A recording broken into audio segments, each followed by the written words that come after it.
Eu era uma pessoa com meus 15, 16 anos que as pessoas olhavam e falavam assim: ah, Priscila não tem jeito não. Não, tem jeito não. E aí eu vou dizer pra você que com 16 anos eu estava passando uma situação terrível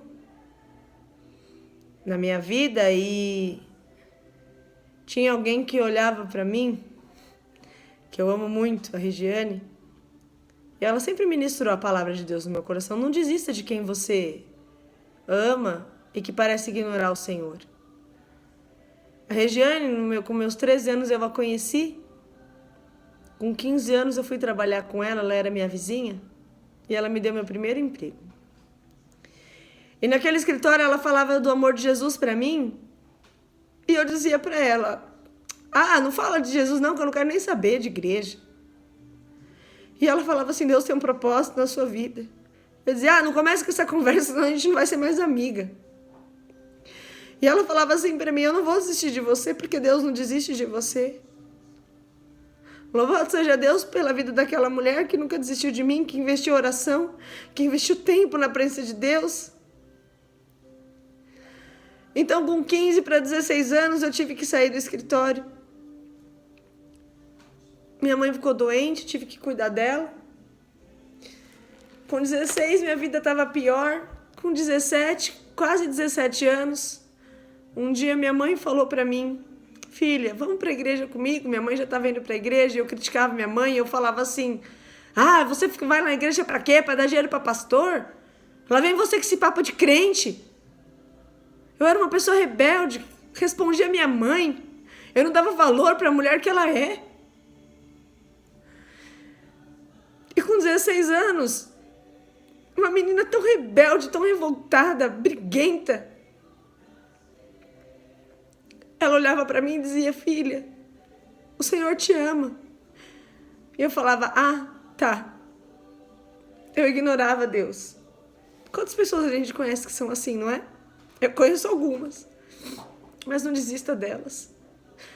Com 16 para 17 anos, minha mãe disse um dia para mim: vem para a igreja comigo. O meu pai tinha saído de casa. Uma situação era terrível na minha casa. E eu disse: mãe, já falei para você não me chamar para ir para a igreja. E ela disse: seu pai vai. Deus sabia o que mexia no meu coração.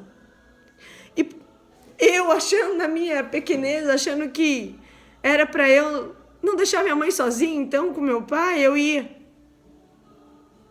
Quando eu entrei naquela igreja, na Expansão Ágape, o pastor João estava lá pregando, pequenininho, cheio de unção.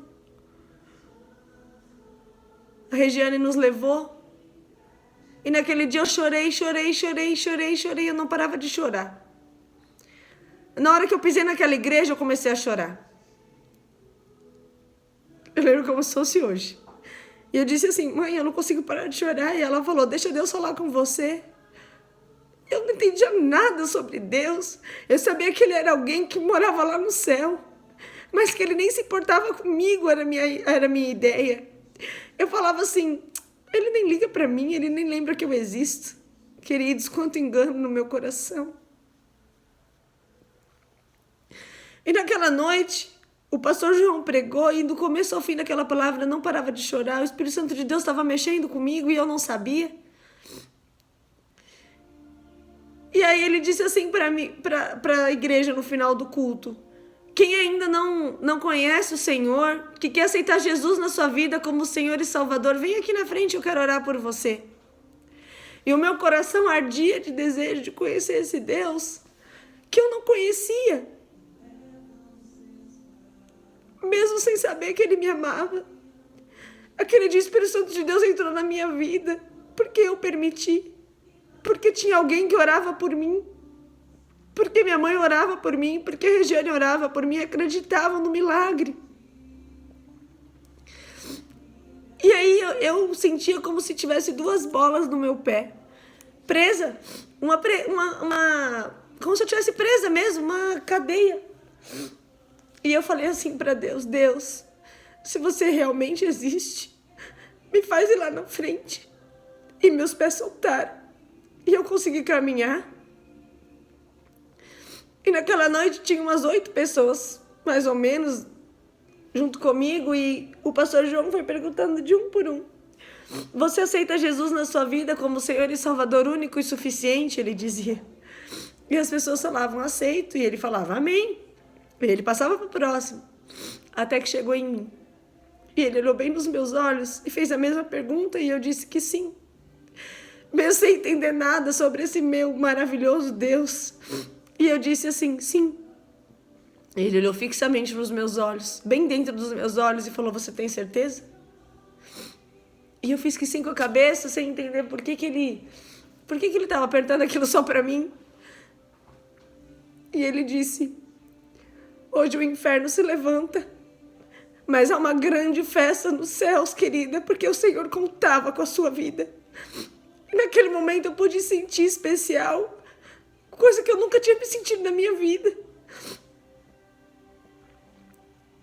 E aquele dia eu comecei a falar, Deus, eu quero te conhecer. Eu quero sentir o Senhor. Se o Senhor existe mesmo, então muda a minha vida, muda a minha história. E Deus começou a trabalhar e trabalhar. E eu ia no culto, uma vez por mês. De repente eu estava na igreja. E o que eu quero dizer para você, não desista de quem ainda não serve ao Senhor. Não desista daquele que parece não ter jeito. Todo mundo tem jeito para Deus. Deus, ele é um Deus de milagre, um Deus que restaura, que tem prazer na família. Não desista de ninguém. Não sentencie ninguém. Quem sentencia é Deus. Eu e você somos um vaso escolhido, precioso nas mãos do Senhor. Se hoje eu estou aqui falando para você isso, dando meu testemunho, é porque Ele transformou a minha vida, não é por minhas forças, não. Então deixa Deus te usar, queridos. Deixa Deus te usar. Seja um vaso nas mãos do Senhor, um vaso moldável, um vaso que Deus pode quebrar e fazer de novo. Esteja disponível nas mãos do Senhor. Assim como Saulo foi transformado, eu fui transformada, você pode ser transformado, seu filho pode ser transformado, seu esposo pode ser transformado. E nós vamos viver a presença de Deus nessa terra, a glória do Senhor nessa terra, até que Ele venha.